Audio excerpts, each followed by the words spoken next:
શંખેશ્વર પાસે sports bike અને રિક્ષા વચ્ચે અકસ્માત સર્જાયો. 2 યુવાનના કરુણ મોત. રતનપુરા પાટિયા પાસે મધ્યરાત્રિએ કેટીએમ બાઇક અને રિક્ષા વચ્ચે ધડાકાભેર ટક્કર થઈ હતી. અકસ્માત એટલો ભયંકર હતો કે બંને વાહનોનો કૂડચો બોલાઈ ગયો.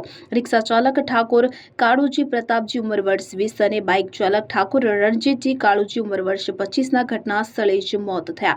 બાઇક પાછળ બેઠેલા કલ્પેશ મનુજી ઠાકોર ગંભીર રીતે ઇજાગ્રસ્ત થયા હતા. પાટણ હોસ્પિટલમાં તેઓની સારવાર અર્થે ખસેડવામાં આવ્યા. અકસ્માત બાદ રસ્તા પર લોહીલુહાણ દ્રશ્યો સર્જાતા લોકોમાં અરેરાટી વ્યાપી.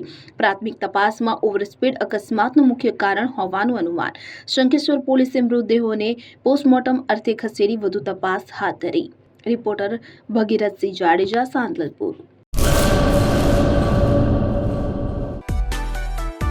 માં motor driving, safe and sure driving. Driving એ શોખ સાથે આપની મોટી જવાબદારી પણ છે. અમારા ઇન્સ્ટ્રક્ટર દ્વારા સચોટ અને સરળ માર્ગદર્શન. આપની રોજની તાલીમની માહિતી મેળવીને શું અધુરાશ છે એના ઉપર પૂરું ફોકસ કરાય છે.